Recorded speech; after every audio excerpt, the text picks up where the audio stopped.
I've got to get to the story that I wanted to avoid. Cynthia Erivo. Cynthia Erivo she's this actress. Looks a little bit funny sometimes.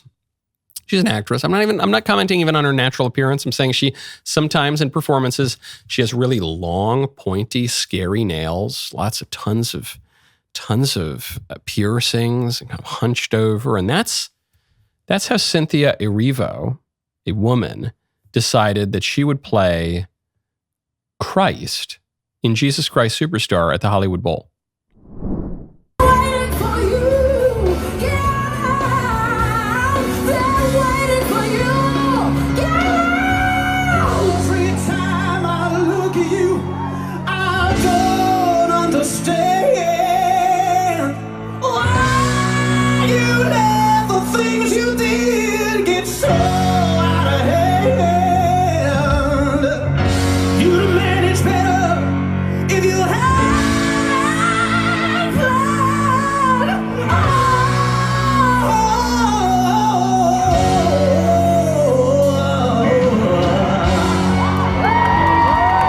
That's enough. That's all I need of the performance.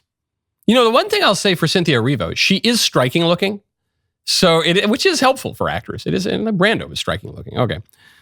What does the director say?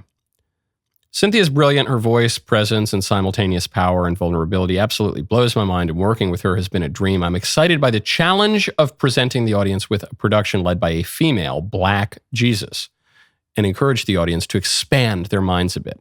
Originally utilizing rock and roll, Jesus Christ Superstar is supposed to provoke and challenge. That's the point. And shouldn't the teachings of Jesus transcend gender? This is going to convince some Christians. Because obviously Christ's teachings, it's not that they transcend gender, it's that they speak to both genders. They speak to men and to women. But even if, let's just grant the premise that Christ's teaching transcends gender. Christ does not transcend gender. And this is a real stumbling block for people. Christ does not transcend gender in that Christ is a man. Christ has a holy mother, the Virgin Mary.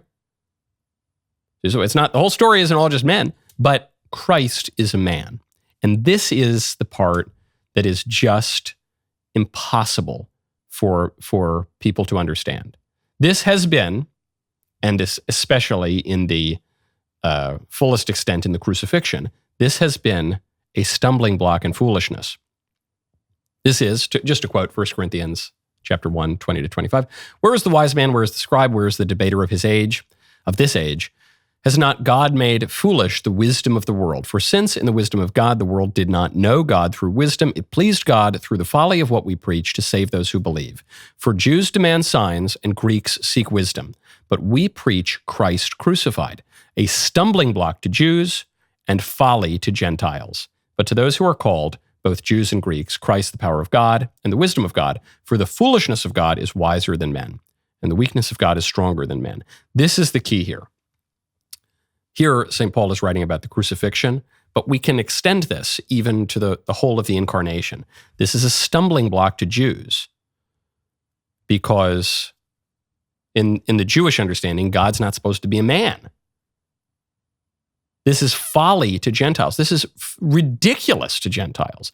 Not just that, as St. Paul is describing, that God can be crucified, but how can God be crucified? Because God has a human nature in Christ.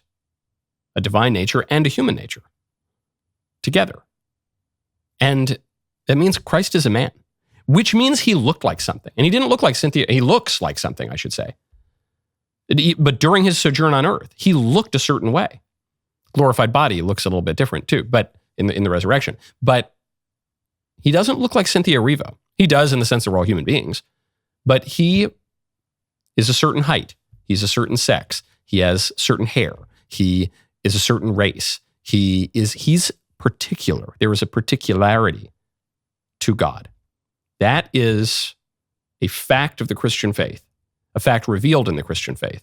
That is a stumbling block to Jews and folly to Gentiles. And all these people, these directors, oh, how wise they are. Imagine though, what if Christ were Cynthia Erivo. And again, it's not even just about her natural appearance, it's the long pointy nails. It's all of the mutilations, all of the